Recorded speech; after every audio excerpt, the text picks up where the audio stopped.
ओम नमः शिवाय। श्री शिव पुराण पंचम खंड युद्ध खंड 11वां अध्याय। इतनी कथा सुनाकर सूत जी बोले कि हे सोनक, इस चरित्र के सुनने के पश्चात नारद ने ब्रह्मा जी से कहा कि हे पिता, अब आप मुझे शिव जी के अन्य चरित्रों के विषय में बताइए। ब्रह्मा जी बोले कि हे नारद, तुमको तथा तुम्हारी बुद्धि को धन्य है जो तुमसे जो तुम्हें शिव जी में इतनी भक्ति है। मैंने वेदों को बहुत ही छाना है तथा उनसे जो कुछ भी शिक्षा प्राप्त की है उसका मूल तुमसे वर्णन करता हूँ। हे नारद, पहले प्रत्येक मनुष्य असंख्य जन्म पर्यंत हमारी पूजा करके विष्णु जी की भक्ति प्राप्त करता है। फिर अनेक जन्मों तक विष्णु जी की उपासना करने के पश्चात शिव जी की प्रीति उत्पन्न होती है। तुम निसंदेह शिव जी के परम भक्त हो। अब मैं तुम्हें शिव जी का चरित्र सुनाता हूँ, तुम ध्यान पूर्वक सुनो। किसी समय एक बार इंद्र एवं समस्त देवताओं ने शिव जी के दर्शन के लिए एक सभा की। उसमें 11 रुद्र, 12 सूर्य, 8 वसु, 13 विश्व देवा, 49 पवन, समस्त दिक्पाल तथा उपदेव आदि उपस्थित थे। ऐसे समाज को अपने साथ लेकर इंद्र बड़े उत्सव के साथ रजोगुण धारण किए हुए शिव जी के दर्शनार्थ चले। उनको संसार में केवल शिव जी के दर्शन से ही यश प्राप्त करना स्वीकार था। उस समय शिव जी ने अपनी लीला द्वारा अपना भयंकर रूप बनाया तथा अवधूतों के समान होकर वे इंद्र के नगर में प्रकट हुए। उन्हें देखकर इंद्र ने पूछा कि तुम कौन हो। ऐसा प्रतीत होता है कि जैसे तुम शिव जी के सेवकों में से ही कोई हो। यदि यह सत्य है तो तुम हमको शिव जी के निवास स्थान का पता बताओ। इस प्रकार इंद्र ने कई बार पूछा परंतु उन्हें कोई उत्तर न मिला। यह देखकर इंद्र बहुत क्रोधित हुए तथा शिव जी को धमकाते हुए बोले कि अरे, तू भूत तो नहीं है जो उत्तर नहीं देता। अब मैं तुझे वज्र से मार डालता हूँ। यह कहकर इंद्र ने अपना वज्र शिव जी पर चलाया जो शिव जी की गर्दन में जा लगा। शिव जी वज्र की शक्ति एवं प्रभाव को शिथिल रखने के लिए नीलकंठ हो गए, अर्थात उन्होंने अपने कंठ में श्याम चिन्ह धारण कर लिया। उस समय वज्र भी जलकर भस्म हो गया। तदुपरांत शिव जी का तेज इतना भभक उठा कि चारों ओर दहा फैल गया और सब देवता स्त्रियों सहित जलने लगे। यह दशा देखकर सब कंपित हुए। तब बृहस्पति ने सदाशिव का ध्यान किया और पहचाना कि ये शिव जी ही है। उस समय वे शिव जी की स्तुति करते हुए इंद्र से बोले कि हे इंद्रदेव, यह जो सम्मुख खड़े हैं वे स्वयं सदाशिव ही है। तुम दंडवत कर इनकी स्तुति करो। हे नारद, तब इंद्र, बृहस्पति तथा समस्त देवता शिव जी की स्तुति करते हुए इस प्रकार बोले कि हे महाराज, आप हमारा यह अपराध क्षमा करें। हम तो आपके दर्शन के लिए ही जा रहे थे परंतु आपने स्वयं कृपा करके गुप्त रीति से बिना किसी परिश्रम के हम सबको दर्शन दिए। शिव जी ऐसे उत्तम एवं वर्त स्तुति सुनकर अत्यंत प्रसन्न हुए और बोले कि हे देवताओं, हम बहुत प्रसन्न हैं। अब तुम अपनी इच्छा अनुसार वरदान मांगो। शिव जी के ऐसे वचन सुनकर देव गुरु ने कहा कि हे शिव जी, अब आपको क्रोध को दूर करे और इंद्र की रक्षा करे तथा आपके भाल पर जो तेज रूप नेत्र है उसकी तीक्ष्णता दूर हो जाए। यह वचन सुनकर शिव जी बोले कि हे बृहस्पति, उस अग्नि को जो हमारे नेत्र से निकल गई है अब हम किसी प्रकार अपने भाल में स्थान नहीं दे सकते। हम इस तेज को बहुत दूर फेंक देंगे जिससे इंद्र को कष्ट नहीं होगा। तुमने इंद्र को जीवन दान दिया है इसलिए आज से तुम्हारा नाम जीव प्रसिद्ध होगा। यह सुनकर बृहस्पति एवं इंद्र आदि अत्यंत प्रसन्न हुए। तब शिवजी ने उस तेज को अपने हाथ से समुद्र में फेंक दिया तथा अंतर्ध्यान हो गए। बोल शंकर भगवान की जय। ओम नमः शिवाय। श्री शिव पुराण पंचम खंड युद्ध खंड 12वां अध्याय। ब्रह्मा जी बोले कि हे नारद, जब शिवजी ने अपने नेत्र के तेज को दूर फेंक दिया तब वह सुर नदी में जाकर गिर पड़ा तथा एक बालक के रूप में प्रकट होकर अत्यंत भयानक रुदन करने लगा। उसके शब्द से पृथ्वी कांपने लगी। वह शब्द चारों ओर फैल गया। सब लोग आश्चर्य करने लगे। पर्वत चलायमान हुए तथा समुद्र सूख गए। तब सब देवता एवं मुनि आश्चर्यचकित हो मेरे पास आकर बोले कि हे ब्रह्मा, यह कैसा शब्द है और कहाँ से आ रहा है? आप इसको दूर कर देवताओं को आनंद प्रदान कीजिए। मैंने उनसे कहा कि हे देवताओं, मैं स्वयं भी इस शब्द को सुनकर आश्चर्यचकित हूँ। तुम सब लोग अपने-अपने घरों को जाओ। जहाँ से यह शब्द आता है मैं वहाँ जाकर पता लगाता हूँ। इस प्रकार समझाकर मैंने उन सबको विदा किया तथा स्वयं वह शब्द को ढूँढते हुए समुद्र के तट पर आया। वहाँ मैंने देखा कि एक अत्यंत सुंदर बालक पड़ा हुआ है। उसे देखकर मैंने निश्चय किया कि वह शब्द अवश्य इस बालक का है। अतः मुझको आते हुए देखकर सागर अपने उस पुत्र सहित मेरे पास आया तथा प्रणाम करने के पश्चात उसने उस लड़के को मेरी गोद में डाल दिया और स्वयं खड़ा रहा। मैंने उससे पूछा कि हे सागर, यह किसका पुत्र है? सागर ने उत्तर दिया कि हे ब्रह्मा, यह बालक मुझ में उत्पन्न होने से मेरा ही है। अब आप इसका नामकरण संस्कार कीजिए। हम दोनों में परस्पर यह वार्ता हो ही रही थी कि उस लड़के ने मेरी दाढ़ी पकड़ कर इस प्रकार खींची कि मेरी आंखों से आंसू निकल पड़े। तब मैंने समुद्र से कहा कि हे समुद्र, तेरा यह पुत्र अत्यंत बलशाली होकर तेरे यश को समस्त संसार में फैलाएगा। इसने मेरी दाढ़ी को इतनी जोर से पकड़ा है कि मेरी आंखों से आंसू बहने लगे, इसलिए इसका नाम जलंधर होगा। अब यह जहां से उत्पन्न हुआ है वहीं चला जाए। हे नारद, यह कहकर मैंने शुक्र को बुलाया तथा एक बड़े उत्सव का आयोजन किया। फिर उसका राज्याभिषेक करके ब्राह्मणों को बहुत दान दिया। जलंधरी नगरी उसकी राजधानी हुई। उस समय समुद्र ने बड़ी धूमधाम से उत्सव की रीतियां पूर्ण की। इसके पश्चात मैंने जलंधर से कहा कि हे जलंधर, तुम्हारे कुल के गुरु शुक्र होंगे। इतना कहकर मैं वहां से अंतर ध्यान हो गया। तब जलंधर जालंधरी नगरी में को बसाकर वहीं निवास करने लगा। समुद्र उसे देखकर बहुत प्रसन्न था। उसने दैत्यों के राजा कालनेमी को बुलाकर अपने पुत्र की शक्ति का वर्णन किया। कालनेमी उसे सुनकर कुल सहित अत्यंत प्रसन्न हुआ तथा उसने अपनी पुत्री का विवाह जालंधर के साथ करने की इच्छा की। तदुपरांत शुक्र की सम्मति से दोनों का विवाह बड़ी धूमधाम से संपन्न हुआ। जालंधर वैसे तो स्वयं ही बहुत बलवान था। उस पर शुक्र की सहायता मिलने पर उसने सब लोगों को जीतकर अपने अधीन कर लिया। उसने पुत्रवत प्रजा की भली भांति पालन किया। जो दैत्य पाताल लोक में भाग गए थे वे सब भी जालंधर की आज्ञा पाकर निर्भय हो गए। उसने उसके समीप आ पहुंचे जलंधर ऐसा राजा हुआ कि उसके राज्य में कभी किसी ने उसकी आज्ञा का उल्लंघन नहीं किया।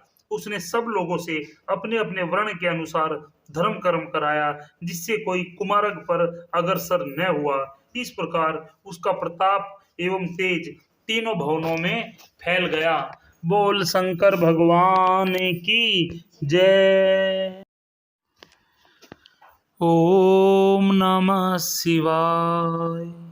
श्री शिव पुराण पंचम खंड युद्ध खंड 13वां अध्याय। ब्रह्मा जी बोले कि हे नारद, एक बार जलंधर अपनी सभा में बैठा हुआ था। सब वीर दैत्यों के अधिपति तथा समस्त देवता आदि उसके चारों ओर अपने अपने स्थान पर बैठे थे। इतने में बिना शीश का राहु उस सभा में उपस्थित हुआ। उसको देखकर जलंधर ने शुक्र से अत्यंत आश्चर्य के साथ पूछा कि हे गुरु, इसका सर किसने काटा है? शुक्र बोले कि हे जलंधर, इसके विषय में मैं तुम्हें एक पुरातन कथा सुनाता हूँ। जब देवताओं एवं दैत्यों ने परस्पर युद्ध किया तथा देवता परास्त हुए, उस समय दैत्यों के राजा बलि थे। राजा बलि शिव जी के अन्य भक्त थे। उस समय सब देवता दैत्यों से हार कर विष्णु जी की शरण में गए। विष्णु जी ने देवताओं पर कृपा करके यह कहा कि हे देवताओं, तुम सब जाकर दैत्यों से मेल कर लो तथा समुद्र के दोनों किनारों पर भली भांति मंथन करो। उस समय में जो अमृत की उत्पत्ति होगी, तब ही अमृत को तुम सबको पिलाकर दैत्यों के साथ छल करेंगे। इस प्रकार जब तुम अमृत का पान कर लोगे तब दैत्यों पर प्रबल हो जाओगे। यह सुनकर देवताओं ने दैत्यों के राजा बलि के पास आकर मित्रता स्थापित की। तदुपरांत दैत्य एवं देवता दोनों मंदरगिरी को उखाड़कर समुद्र के तट पर ले गए। वहां वासुकी नाग को मंदरगिरी में डालकर मंदारगिरी को मथनी बनाया और फिर सब समुद्र को मंथन करने लगे। उस समय इंद्र के परम हितैषी विष्णु जी ने एक उपाय किया। उन्होंने देवताओं को पहले वासुकी नाग के सिर को खींचने के लिए कहा। उस समय दैत्यों ने विष्णु जी के मतलब को न समझकर कहा कि हम सिर की ओर खींचेंगे। हम सिर की ओर से खींचेंगे, हम पूंछ को क्यों लेंगे। यह सब दैत्य सिर की ओर तथा देवता पूंछ की ओर लगकर वासुकी नाग को मंदरगिरी में लपेटकर समुद्र मंथन करने लगे। विष्णु जी स्वयं भी देवताओं के साथ मथने लगे। दोनों पक्ष पहले गणपति जी की पूजा को करना भूल गए थे, इसलिए सर्वप्रथम उस मंथन से हलाहल विष निकला। उसके निकलने से सब लोग जलने लगे। यह देखकर देवता तथा दैत्य दुखी होकर भाग चले। तब इंद्र तथा विष्णु जी सहित शिव जी की शरण में गए और उनकी स्तुति कर उन्हें प्रसन्न किया। तब शिव जी ने प्रकट होकर उस हलाहल विष को स्वयं पी गए, जिससे चारों ओर प्रसन्नता की लहर दौड़ गई। हे नारद, इसके पश्चात देवताओं तथा दैत्यों ने धीरे धीरे मंथन करके समुद्र से सब रत्न निकाल लिए। विष्णु जी ने कौशल से उत्तम उत्तम रत्न देवताओं को दिए तथा वारुणी मद दैत्यों को देकर अमृत देवताओं को पिला दिया। उस समय राहु भी देवताओं के साथ बैठा हुआ था, वह उन सबको धोखा देकर अमृत पी गया। विष्णु जी ने यह देखकर उसका सर अपने चक्र से काट डाला। इसके पश्चात उस स्थान पर देवताओं और दैत्यों में भयानक युद्ध हुआ। उसमें करोड़ों दैत्यों के स्वामी मारे गए, जो शेष बचे वे पाताल में भाग गए। उस समय से सभी दैत्य भयभीत थे, परंतु अब जब ये आपका अवतार हुआ है तथा आप राजा हुए हैं, तब से दैत्यों को पाताल से प्रकट होने का अवसर प्राप्त हुआ है। जलंधर यह सुनकर कि उसके पिता समुद्र को देवताओं ने तथा दैत्यों ने मिलकर मथा था, अत्यंत क्रोधित हुए। वह अग्नि के समान प्रज्वलित होकर नेत्र लाल कर दांतों से अपने होठ चबाने लगा। फिर उसने घम्मर नामक दूत को बुलाकर कहा कि तुम इंद्र के पास निर्भय होकर जाओ और उनसे यह कहो कि तुमने हमारे पिता समुद्र को क्यों मथा, तुमने उसमें से सब रत्न क्यों निकाल लिए तथा स्वयं देवताओं सहित अमृत पान कर दैत्यों को मद्यपान क्यों कराया। तुमने धोखे से दैत्यों को परास्त किया है, यह अच्छा नहीं है। अब तुम इसका फल अवश्य प्राप्त करोगे। जलंधर की यह आज्ञा पाकर घम्मर दूत वहां से चलकर इंद्र की सभा में जा पहुंचा।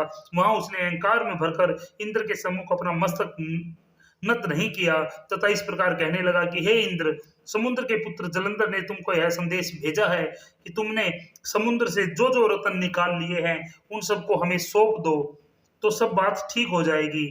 क्योंकि दिन का भूला हुआ यदि रात को लौट आवे तो वह भूला नहीं कहलाता। इसलिए तुम शीघ्र ही हमारी शरण में आओ, अन्यथा तुम इसका फल शीघ्र ही प्राप्त करोगे। यह संदेश सुनकर इंद्र जलंधर को बड़ा बलवान एवं पराक्रमी समझकर मन में भयभीत हुए, परंतु ऊपर से क्रोधित होकर बोले कि हे दूत, तुम हमारी ओर से जलंधर को यह उत्तर देना कि पहले किसी समय पहाड़ों ने हमारे लोक में उड़कर उनको नष्ट भ्रष्ट कर दिया था तथा यहाँ के असंख्य निवासियों को मार डाला था। उस समय हमने पर्वतों के पंख काट डाले थे तथा जो शेष रह गए वे डूबकर समुद्र में छिप गए थे। समुद्र ने शरण देकर उनकी रक्षा की थी। इसके अतिरिक्त समुद्र ने हमारे शत्रुओं को अनेक बार अपनी शरण दी है। दैत्यों को भी समुद्र ने ही छिपाया था। इसी अपराध के कारण हमने समुद्र का मंथन किया तथा उसके रत्न निकाल लिए। पहले भी देवताओं का एक और शत्रु उत्पन्न हुआ था जिसका नाम शंखासुर था। उसकी रक्षा समुद्र भी न कर सका। इसलिए जलंधर को चाहिए कि वह इस प्रकार बुद्धिहीन होकर दुर्विचार में न पड़े। संसार में ऐसा कौन देवता या दैत्य है जो हमसे शत्रुता करके पार पावे। संभवत उसने अभी हमारे बल एवं प्रताप के विषय में किसी से नहीं सुना है। हमने बड़े बड़े अनेक दैत्यों को अपने छोटे भाई की सहायता से मार डाला है। यदि जलंधर अपनी भलाई चाहते हैं तो वह इतने हाथ पैर न फैलावे।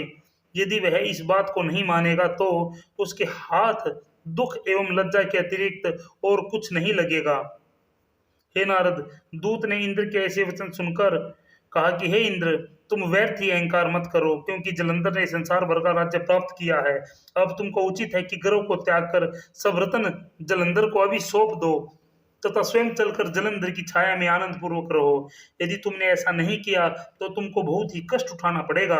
दूत के ऐसे वचन सुनकर इंद्र ने क्रोधित होकर उत्तर दिया कि हे दूत, हमने जो तुमसे पहले कहा है तुम वहीं जाकर जलंधर से कह देना। फिर जो ईश्वर करेगा उसे देखा जाएगा। इंद्र ने यह कहकर दूत को वहां से विदा किया तथा स्वयं क्रोध एवं भय की दशा में चिंता रूपी समुद्र में डूब गए। उधर दूत ने जलंधर के पास पहुंचकर इंद्र के कहे हुए शब्द विस्तार पूर्वक कह सुनाए। उन्हें सुनकर जलंधर क्रोध अग्नि से जल उठा तथा आवेश में उसके होठ फड़कने लगे। बोल शंकर भगवान की जय। ओम नमः शिवाय। श्री शिव पुराण पंचम खंड युद्ध खंड 14वां अध्याय। ब्रह्मा जी बोले कि हे नारद, अपने दूत द्वारा इंद्र के वचन सुनकर जलंधर ने अत्यंत क्रोधित होकर समस्त देवताओं को परास्त करने का निश्चय किया। उसने दैत्यों की एक विशाल सेना एकत्रित की। उसमें राक्षस, दैत्य एवं दानव करोड़ों की संख्या में एकत्रित हो गए। शुंभ निशुंभ के समान उन वीरों की सेना में अनेक यूथुप थे। कालने में भी अन्य यूथुपों सहित उसमें सम्मिलित हुआ। ऐसी बलशाली अपार सेना लेकर जलंधर देवलोक जीतने को चल दिया। उस समय पृथ्वी कांपने लगी। वे दैत्य मार्ग में गरजते हुए देवलोक में जा पहुंचे। उन्होंने देवलोक को चारों ओर से घेर लिया। जलंधर नंदनवन में जाकर ठहर गया। उस समय इंद्र जलंधर की उस विशाल सेना को देखकर अत्यंत क्रोधित हुए। तदुपरांत वे अपने गुरु बृहस्पति की आज्ञा लेकर देवताओं की सेना लिए हुए नगर से बाहर निकल आए। तब दोनों सेनाओं में परस्पर युद्ध होने लगा। अनेक प्रकार के शस्त्र चलने लगे और देवता एवं दैत्य बड़े उत्साह के साथ एक दूसरे पर प्रहार करने लगे। रक्त की नदियां बहने लगी। दोनों ओर के बड़े बड़े वीर योद्धा कट मरे। युद्ध स्थल में उनके शवों का ढेर लग गया। हाथी, घोड़े, रथ, प्यादे, देवता एवं दैत्य मरने लगे। देवताओं के हाथ से जिन दैत्यों की मृत्यु हुई उनको असुर गुरु शुक्र जी अपनी मर्द संजीवनी विद्या के द्वारा जीवित कर देते थे। अर्थात शुक्र मंत्र से जल पड़कर मरे हुए दैत्यों के मस्तक पर छिड़कते, जिससे वे जीवित हो उठते थे। इसी प्रकार बृहस्पति भी द्रोणाजल से जीवन दायिनी देने वाली औषधि लाकर देवताओं को जीवित कर देते थे। निदान देवताओं तथा दैत्य पुनः युद्ध करने लगते। इस प्रकार कोई विजय प्राप्त न कर सका। जब जलंधर ने यह देखा कि देवता मरकर पुनर्जीवित हो जाते हैं तो वह अत्यंत क्रोधित हुआ। उसने शुक्राचार्य से बहुत विनती करके पूछा कि हे गुरु, हमने अनेक देवताओं को मारा परंतु वे सब जीवित हो उठे। अब हम तो अब तक यह नहीं जानते कि संजीवनी विद्या का ज्ञान केवल आप ही रखते हैं, अन्य कोई नहीं जानता। यह सुनकर शुक्र ने कहा कि हे जलंधर, मृतकों को जीवित करने वाली एक परम औषधि द्रोणागिरी पर्वत पर है। बृहस्पति उसे लाकर देवताओं को जीवित कर देते हैं। यदि तुमको विजय की इच्छा है तो द्रोणागिरी को जड़ से उखाड़कर समुद्र में डलवा दो। यह सुनकर जलंधर ने प्रसन्न होकर द्रोणागिरी को जड़ से उखाड़कर समुद्र में डाल दिया। फिर युद्ध क्षेत्र में आकर घनघोर युद्ध करने लगा। उस समय उसने अपने हस्त कौशल एवं वीरता से शत्रुओं को परास्त कर दिया। हे नारद, इस प्रकार युद्ध में जो दैत्य मारे जाते थे उनको शुक्राचार्य तुरंत जीवित करने लगे। परंतु बृहस्पति जब देवताओं को मरा हुआ देखकर पुनः द्रोणागिरी पर औषधि लेने गए तो वहां उन्होंने पर्वत को ही नहीं देखा। यह देखकर बृहस्पति ने अत्यंत चिंतित होकर समझा कि जलंधर ने उस पर्वत को नष्ट कर दिया है। तब वे लौटकर देवताओं से बोले कि हे देवताओं, अब तुम युद्ध करना बंद कर दो। जलंधर महापराक्रमी है, देखो इसने द्रोणागिरी को मूल से खोद डाला। अब तुम समय को देखते रहो और इसकी अधीनता स्वीकार कर लो। गुरु के ऐसे वचन सुनकर समस्त देवता युद्ध स्थल से भाग चले। जिसको जहां स्थान मिलता वह वहीं जा छिपता। जब दैत्यों ने देवताओं को इस प्रकार भागते हुए देखा तो प्रसन्नता में भरकर घोर सिंहनाद किया और विजय के बाजे बजने लगे। तदुपरांत जलंधर देवताओं के नगर में चला गया। यह देखकर इंद्र आदि बड़े बड़े देवता सिमट कर एक कुंतल में जा छिपे, परंतु यहाँ भी उनका भय दूर न हुआ। इस प्रकार उन्होंने अनेक प्रकार के कष्ट उठाए। जलंधर देवताओं को अपने वश में करने के पश्चात आनंद पूर्वक राज्य करने लगा। जिस स्थान पर कभी देवताओं की राजधानी थी वहां अब दैत्यों ने अपनी राजधानी बनाई। जलंधर ने चंद्र, अग्नि, यम, कुबेर, सूर्य, पवन आदि समस्त देवताओं के अलग अलग पदों पर दैत्यों की नियुक्ति की। वह ऐसा प्रतापी एवं शक्तिशाली हुआ जिसका वर्णन नहीं किया जा सकता। इसके पश्चात वह शुंभ आदि को राज्य कार्य सौंपकर सेना सहित देवताओं की खोज करने के लिए सुमेरु पर्वत की ओर चल दिया। बोल शंकर भगवान की जय। ओम नमः शिवाय। श्री शिव पुराण पंचम खंड युद्ध खंड 15वां अध्याय। ब्रह्मा जी ने कहा कि हे नारद, देवताओं ने जब जलंधर को आते हुए देखा तो उन सब ने घबराकर विष्णु जी का स्मरण किया। वे सब हाथ जोड़ नतमस्तक हो स्तुति करते हुए जय विष्णु कहने लगे तथा इस प्रकार बोले कि हे विष्णु जी, आप प्रकट होकर दैत्यों का नाश करें। हमारे सम्मुख जलंधर चला आ रहा है, इसलिए आप जो उचित समझे वही करें। आपने देवताओं को दुखी देखकर मत्स्य अवतार लिया था तथा मुनियों के समस्त दुखों को दूर कर प्रलय में विराजमान हुए थे। फिर आपने देवताओं के लिए कूर्मा अवतार लेकर पर्वत को अपनी पीठ पर उठाकर रखा। जब हिरणाक्ष बहुत बलवान होकर देवताओं को कष्ट पहुंचाने लगा, उस समय भी आपने वराह अवतार लेकर उसको नष्ट कर दिया। जब उसके भाई हिरण्यकशिप ने प्रहलाद के साथ अन्याय किया, तब आपने नरसिंह का अवतार धारण कर उसका हृदय विदीर्ण कर दिया। आपने केवल देवताओं के कार्य को पूर्ण करने के लिए ही वामन अवतार लेकर बलि के साथ छल किया तथा संपूर्ण पृथ्वी उससे निकाल कर हम सबको दे दी।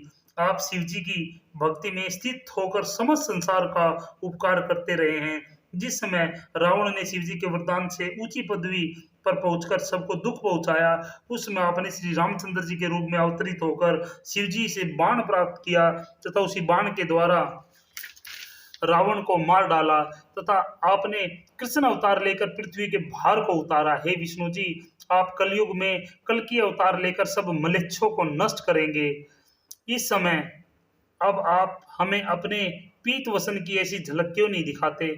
आप शीघ्र ही हमारे दुखों को दूर कीजिए, क्योंकि आप स्वयं कष्ट सहकर भक्तों को आनंदित करते हैं। इसी प्रकार देवताओं ने विष्णु जी की बड़ी स्तुति की। जो कोई स्तुति को सुनता है वह कभी कष्ट नहीं पाता। हे नारद, विष्णु जी ने देवताओं की ऐसी स्तुति सुनकर अब यह जाना कि देवताओं पर इस समय कुछ दुख आन पड़ा है, तो वे तुरंत उठकर गरुड़ पर आरूढ़ हुए। उस समय लक्ष्मी ने विष्णु जी की ओर शीघ्रता से देखकर पूछा कि हे नाथ, इस समय इतनी शीघ्रता से आप कहाँ जा रहे हैं? तब विष्णु जी ने उन्हें यह उत्तर दिया कि हे लक्ष्मी, तुम्हारे भाई जलंधर ने देवताओं पर आक्रमण कर दिया है, इसलिए हम उनकी रक्षा तथा दैत्यों से युद्ध करने के लिए जा रहे हैं। लक्ष्मी ने यह सुनकर जलंधर के प्रेम के कारण कहा कि हे प्रभु, आप मेरे भाई जलंधर को किस प्रकार मारेंगे? विष्णु जी ने कहा कि जलंधर बहुत बलवान एवं पराक्रमी है, वह हमारे मारने से नहीं मरेगा। वह रुद्र का अंश है तथा ब्रह्मा के वरदान से देवताओं को कष्ट दे रहा है, परंतु इस समय यदि हम वहां नहीं जाए तो हमारा भक्त वात्सल्य नाम मिट जाएगा। यह कहकर विष्णु जी वहां से चल दिए। उन्होंने शंख, चक्र, गदा, खड़ग एवं बाण धारण किए तथा गरुड़ को तैयार कर शीघ्र ही वहां जा पहुंचे जहां जलंधर था। उस समय गरुड़ ने अपने पैरों को इस प्रकार हिलाया जैसे वायु मेघों को उड़ा देती है। उससे असंख्य दैत्य उड़ गए। तब जलंधर ने वायु द्वारा दैत्यों को दुखी देखकर अत्यंत क्रोध किया और सिंह के समान गरजता हुआ विष्णु जी के पास जा पहुंचा। विष्णु जी तथा जलंधर में युद्ध आरंभ हो गया। दोनों ओर से असंख्य बाण चले। वे बाण आकाश में इस प्रकार छा गए जिससे कुछ भी दिखाई नहीं देता था। विष्णु जी ने जलंधर के रथ के घोड़े, छत्र, ध्वजा तथा धनुष को काटकर शंख ध्वनि की और क्रोध में भरकर एक बाण जलंधर के हृदय में मारा। यह देखकर जलंधर ने अपनी गदा गरुड़ के सर पर दे मारी। गरुड़ उस गदा की चोट न सहकर धरती पर गिर पड़े। तब विष्णु जी ने निर्भय होकर अपने खड्ग द्वारा उस गदा को काट दिया। यह देखकर जलंधर ने क्रोधित होकर विष्णु जी के हृदय में अपने घुसे का प्रहार किया। अनेक प्रकार के दाव पेच हुए, परंतु दोनों में से कोई भी न हारा। तब विष्णु जी ने बादल के समान गरजते हुए कहा कि हे जलंधर, हमने तेरे समान वीर तीनों लोकों में नहीं देखा। तेरे इस पराक्रम से हम अत्यंत प्रसन्न हैं, इसलिए हमसे इच्छा अनुसार वरदान मांग ले। हे नारद, राजनीति का यही मुख्य तात्पर्य है कि किसी भी युक्ति से अपना मनोरथ पूर्ण किया जाए। जलंधर यह सुनकर विष्णु जी से बोला कि हे विष्णु, मैं आपसे यही वरदान मांगता हूं कि मेरी बहन लक्ष्मी सहित आप मेरे घर में आकर वास करें। इसी प्रकार समस्त देवता भी मेरे अधीन होकर मेरे घर में वास करें। जलंधर का यह वर मांगना था। यह सुनकर विष्णु जी अत्यंत दुखी हुए। तथा उसका कहना मानकर उसके घर में निवास करने लगे। बोल शंकर भगवान की जय। ओम नमः शिवाय। श्री शिव पुराण पंचम खंड युद्ध खंड 16वां अध्याय। ब्रह्मा जी बोले कि हे नारद, जलंधर ने तीनों लोकों पर विजय प्राप्त कर देवताओं के स्थान पर दैत्यों को नियुक्त कर दिया तथा समस्त राजाओं को जीतकर अपने अधीन कर लिया। उसने संसार के संपूर्ण बहुमूल्य रत्न तथा अद्भुत वस्तुओं को अपने अधिकार में कर लिया। फिर उसने सब दिक्पालों को बुलाकर अपने नगर में प्रजा के समान बसा दिया। उसने इंद्र से ऐरावत हाथी छीन लिया तथा उच्च सर्वा अश्व भी उसकी अश्वशाला में आ पहुंचा। कल्पवर्ष भी उसके आंगन की शोभा बढ़ाने लगा। इस प्रकार जो मुख्य मुख्य वस्तुएं थी, जैसे वरुण का छत्र, प्रजापति का रथ तथा अनल का अंकुश, उन सबको छीनकर उसने अपने अधीन कर लिया। इसके पश्चात उसने दया एवं धर्म पूर्वक संपूर्ण प्रजा का पुत्र के समान पालन किया, इसलिए वह दैत्यों में अद्वितीय गिना गया। उसके राज्य में किसी को भी कोई कष्ट नहीं था। चारों वर्ण अपने अपने धर्म तथा आश्रम में स्थित थे। कोई मनुष्य अधर्मी न था। किसी को तीनों प्रकार के दुखों में से एक भी दुख न था। कोई मनुष्य अकाल मृत्यु नहीं पाता था और न ही वहां किसी मनुष्य के हृदय में पाप उत्पन्न होता था। स्त्रियां पतिव्रत धर्म का पूरी तरह से पालन करती थी। ब्राह्मण धर्म कथाएं कहते थे। कोई भी दरिद्र न था। हे नारद, उस समय जलंधर के राज्य में देवताओं के अतिरिक्त और किसी के मन में तो किसी प्रकार का न तो भय था और न ही कोई कष्ट था। एक दिन सब देवता एकत्रित होकर शिव जी का स्मरण एवं ध्यान धर कर स्तुति करने लगे। देवताओं ने कहा कि हे शिव जी, आपकी ही कृपा होनी चाहिए। हमको विष्णु जी का बड़ा भरोसा था, परंतु उन्होंने अपनी पत्नी लक्ष्मी सहित जलंधर के घर में निवास कर लिया है। जब तक हमारा काम विष्णु जी से निकलता था, तब तक हम आपको किसी प्रकार का कष्ट नहीं देते थे। तब देवताओं की प्रार्थना सुनकर शिव जी ने आकाशवाणी के द्वारा कहा कि हे देवताओं, तुम कुछ चिंता मत करो, हम तुम्हारी मनोकामना को अवश्य पूर्ण करेंगे। देवताओं ने उस आकाशवाणी को सुनकर बड़ा आनंद प्राप्त किया। हे नारद, उस समय तुमने जलंधर के राज्य में जाकर विष्णु जी आदि को देखा। जलंधर ने तुम्हारी भली प्रकार से अगवानी की तथा पूर्ण रूप से पूजा की। कुशलक्षेम के पश्चात उसने तुम्हारे आगमन का कारण पूछा तथा यह कहा कि आपने संसार में जो कुछ आश्चर्यजनक चरित्र देखा हो उसका वर्णन कीजिए।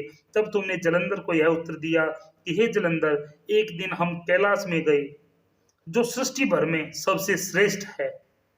शिव जी को स्तुति एवं प्रणाम करने के पश्चात मैं वहां की सामग्री को देखकर आश्चर्य में पड़ गया तथा विचरने लगा कि इतनी असंख्य सामग्री किसी के यहाँ न होगी। इसलिए अब मैं तुम्हारी सामग्री को देखने आया हूँ।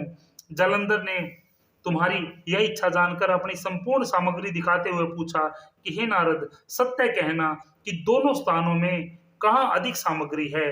तब तुमने उसे यह उत्तर दिया कि हे जलंधर, वास्तव में तुम्हारे घर बहुत सामग्री है, परंतु एक दारा रतन की कमी है। शिव जी के घर में ऐसी स्त्री है जिसके समान संसार में कोई अन्य स्त्री नहीं है। उसकी सुंदरता पर ब्रह्मा तक मोहित हो गए थे।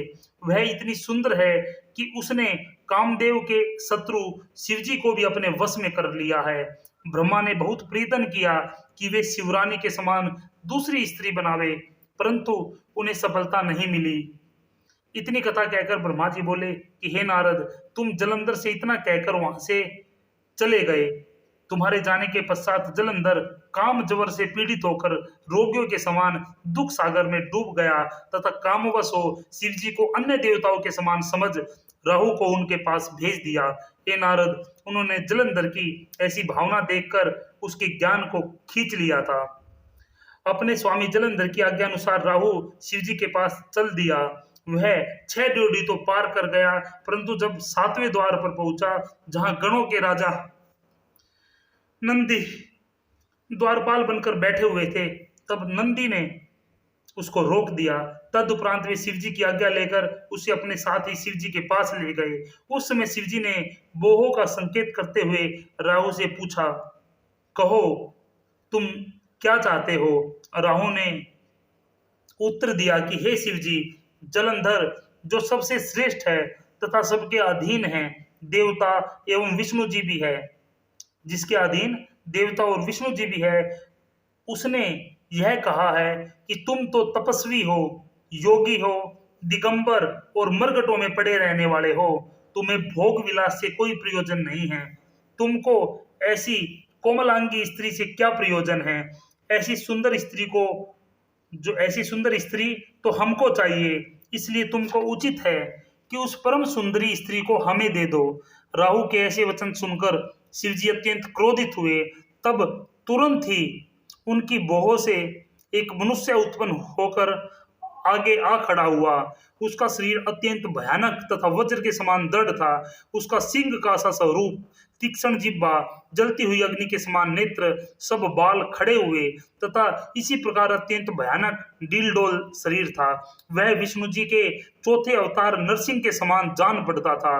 वह शिवजी की इच्छा जानकर राहु को खाने के लिए आगे बढ़ा।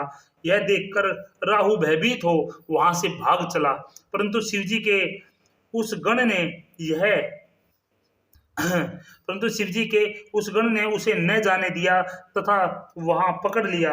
यह देखकर राहु अत्यंत कंपित होकर शिवजी से बोला कि हे शिवजी, आप मुझको ब्राह्मण जानकर मेरी इसके द्वारा रक्षा कीजिए, यह मुझको खाए ही डालता है। शिवजी ने राहु के ऐसे विनय पूर्वक वचन सुनकर उस गण से उसे छुड़वा दिया। उस समय गण ने राहु को छोड़ शिवजी के पास जाकर यह विनय की कि हे प्रभु, मैं बहुत भूखा हूँ, आप मेरे लिए कुछ भोजन बतला दीजिए, मैं भूख की आग से जला जाता हूँ। यह सुनकर शिवजी ने कहा कि यदि तुम इतने ही भूखे हो तो अपने हाथ और पाँव को खा डालो। गण ने शिवजी की आज्ञा अनुसार यही कार्य किया। उसने अपने सिर के अतिरिक्त अपने सारे अंग खा डाले।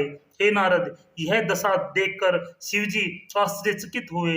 तब उन्होंने अत्यंत प्रसन्न होकर गण से कहा कि हम तुम्हारी आज्ञा पालन से प्रसन्न होकर तुम्हारा नाम कीर्तिमुख रखते हैं। अब तुम ही हमारे द्वारपाल होगे। जो व्यक्ति पहले तुम्हारी पूजा न कर लेगा, उसको हम स्वप्न में भी दर्शन नहीं देंगे। हे नारद, उस दिन से कीर्तिमुख गण शिवजी के द्वार पर द्वारपाल के रूप में रहते हैं। कीर्तिमुख की पूजा किए बिना शिवजी की सब पूजा व्यर्थ हो जाती है। राहु जब कीर्तिमुख के हाथ से छूटकर भागा तो वह कैलाश पर्वत के गड्ढे में ऐसा गिरा जिससे उसका अंग भंग हो गया। तदुपरांत राहु ने जलंधर के समीप पहुंचकर सब हाल कह सुनाया। बोल शंकर भगवान की जय। ओम नमः शिवाय। श्री शिव पुराण पंचम खंड युद्ध खंड 17वां अध्याय। ब्रह्मा जी ने कहा कि हे नारद, दूत के यह वचन सुनकर जलंधर अत्यंत क्रोधित हुआ तथा उसने सब दैत्यों को आज्ञा दी कि सब एकत्रित होकर इसी समय शिवजी के कैलाश पर्वत पर आक्रमण करे। यह सुनकर समस्त सरदार एवं सेनाध्यक्ष अपने अपने शस्त्र लिए चतुरंगनी सेना को साथ चल दिए। उस सेना में 1 करोड़ दैत्य, 500 कबंध तथा 100 कुल धूम्र, चल, कालक, ध्रुव, मुरुज और कालनेमी आदि को आज्ञा देकर जलंधर स्वयं भी घर से जलता भुनता हुआ निकला। उस समय उसकी पत्नी ने उसे बहुत समझाया तथा हाथ जोड़कर उसे मना करते हुए यह कहा कि हे स्वामी, शिवजी से युद्ध करके अब तक कोई नहीं जीता। देवताओं के सबसे बड़े सहायक विष्णु जी तुम्हारे घर में हैं, अतः तुम वहां न जाओ। परंतु जलंधर ने मृत्यु के वशीभूत होने से उसकी एक भी बात नहीं मानी और वह उसी प्रकार क्रोध में भरा हुआ चल दिया। हे नारद, जब मृत्यु आती है तो बुद्धि भ्रष्ट हो जाती है। जो मनुष्य चलने के समय स्त्री, ब्राह्मण आदि का आदर नहीं करता, वह फिर लौट कर नहीं आता। सबके आगे शुक्र, फिर जलंधर तथा उसके पीछे समस्त सेना चली। पहले तो जलंधर को राहु दिखाई दिया, फिर मुकुट सिर से गिर गया। शुंभ निशुंभ दोनों को सेनापति नियुक्त किया गया तथा कालनेमी भी जलंधर की आज्ञा पाकर सेना सहित चला। इसी प्रकार और भी दैत्यवंशी राजा कैलाश पर्वत पर जा चले। जब जलंधर सेना सहित नगर के कुछ दूर बाहर पहुंचा, तब विष्णु जी ने देवताओं को बुलाकर यह कहा कि अब हमारे कष्ट दूर होने का समय आ गया है, इसलिए तुम सब गुप्त रूप से शिव जी के पास जाकर जलंधर के आक्रमण का समाचार कहो। विष्णु जी ने विष्णु जी के उस आदेश अनुसार देवता छिपे छिपे शिव जी के पास जा पहुंचे तथा स्तुति करने के उपरांत उन्होंने शिव जी से जलंधर के आक्रमण का समाचार पूरा पूरा कह सुनाया तथा जलंधर के वध की इच्छा प्रकट की। शिव जी ने जब देवताओं के मुख से यह समाचार सुना तो हंसते हुए कहा कि हे देवताओं, अब तुम सब लोग धैर्य धारण करो, तुम्हें कोई कष्ट न होगा। यह कहकर उन्होंने विष्णु जी को बुलाकर पूछा कि हे विष्णु जी, तुमने जलंधर को क्यों नहीं मारा तथा बैकुंठ को छोड़कर उसके घर में वास क्यों किया। शिव जी के ऐसे वचन सुनकर विष्णु जी ने उत्तर दिया कि हे शिव जी, जलंधर बहुत बलवान है, वह कोटि यत्नों से भी नहीं मर सकता, वह आपका अंश है, इसलिए उस पर किसी भी शस्त्र का प्रभाव नहीं होता। मैंने उसके साथ बहुत युद्ध किया परंतु वह किसी भी प्रकार न मरा, उसकी मृत्यु आपके द्वारा ही होगी। अब आप ही कृपा करके उसको मारे। आप आकाश से पृथ्वी तक के स्वामी तथा तीनों गुणों से पूर्ण हैं। यह सुनकर शिव जी बोले कि हे विष्णु जी, जलंधर हमारे अंश से उत्पन्न हुआ है, इसलिए हम उस पर त्रिशूल नहीं चला सकते तथा त्रिशूल के अतिरिक्त जो भी हमारे पास अस्त्र है उनका जलंधर पर कोई प्रभाव न पड़ेगा। इसलिए हमने एक उपाय सोचा है कि सब अपना अपना तेज हमको देते जाओ, उस तेज से हम एक शस्त्र का निर्माण करेंगे और उसी शस्त्र के द्वारा जलंधर को जलाकर भस्म कर देंगे। यह सुनकर मैंने, विष्णु जी ने, इंद्र ने तथा समस्त देवताओं ने शिव जी को अपना अपना तेज दे दिया। हम सबका वह तेज एकत्रित होकर एक अत्यंत प्रज्वलित हुआ। तब शिव जी ने उसमें से एक शस्त्र बनाया और उसका नाम सुदर्शन चक्र रखा। वह चक्र कोटि सूर्यों के समान प्रकाशवान एवं अग्नि के समान प्रज्वलित था। सुदर्शन चक्र के बनाने से जो तेज शेष रह गया उससे शिव जी ने वज्र बनाया। यह देखकर सभी देवता अत्यंत प्रसन्न हुए। हे नारद, इतने में ही जलंधर कैलाश पर्वत के समीप पहुंच गया। उसने पर्वत की एक कंदरा में सेना सहित डेरा डाल लिया। तब सब देवता उसे देखकर छिपे छिपे अपने स्थानों को जहां वे पहले वास करते थे चले गए। शिवजी के गणों ने दैत्यों की सेना के आगमन के पूर्व ही शिवजी को समाचार दे दिया कि दैत्य सेना अब आना ही चाहती है। इसलिए शिवजी ने अपने नंदी, गणपति एवं वीरभद्र को यह आज्ञा दी कि तुम अन्य गणों सहित जाकर दैत्यों से भली भांति युद्ध करो। शिव जी के गण यह आज्ञा पाकर वहां से चल दिए तथा पर्वत के नीचे उतर आए। बोल शंकर भगवान की जय। ओम नमः शिवाय। श्री शिव महापुराण पंचम खंड, युद्ध खंड, 18वां अध्याय। ब्रह्मा जी ने कहा कि हे नारद, शिव जी के गण उनकी आज्ञा पाकर जय शिव, जय मृत्युंजय कहते हुए प्रसन्नतापूर्वक गाते बजाते हुए दैत्य सेना से लड़ने को चल दिए। वहां पहुंचकर दोनों ओर से भयंकर मारकाट शुरू हो गई, जिससे पृथ्वी कांपने लगी। दोनों ओर से अनेक प्रकार के शस्त्रों का प्रयोग किया गया। युद्ध स्थल अस्थि, मांस, रुद्र से फट गया। जो दैत्य गणों के हाथ से मारे गए उनको शुक्र ने पुनर्जीवित कर दिया और जब गणों ने फिर दैत्यों की सेना का वध किया तो शुक्र जी ने उन्हें फिर जिला दिया। इसी प्रकार गणों ने अनेक बार दैत्यों का वध किया, परंतु शुक्र ने फिर बार बार उनको जीवित कर दिया। निदान गणों ने कोई उपाय न देखकर दुखी होकर शिव जी के पास जा सब वृतांत कह सुनाया और बोले कि अब हम दैत्यों से युद्ध नहीं करेंगे, क्योंकि हम दैत्यों को मारने में असमर्थ है। हे शिव जी, यह काम आप स्वयं ही करें। गणों के मुख से ऐसे वचन सुनकर शिव जी क्रोधित होकर बोले कि यह कार्य शुक्र मृत्युंजय मंत्र पाकर कर रहा है। उसी समय शिव जी के मुख से कृता नाम की एक स्त्री प्रकट हुई। उसका स्वरूप अत्यंत भयानक था। उसकी दाढ़ें बड़ी भयंकर पर्वत के समान थी। ऐसे स्वरूप से प्रकट होकर वह शिव जी की सेना के साथ युद्ध स्थान में आई। वहां महाभयंकर नाद करती हुई दैत्यों का भक्षण करने लगी। तब दैत्य उसके स्वरूप को देखकर तथा उसके पराक्रम से भयभीत होकर भागने लगे। इसके पश्चात कृत्या ने शुक्र को अपने गुप्तांग में दबाकर उड़ गई तथा सबके देखते देखते आंखों से ओझल हो गई।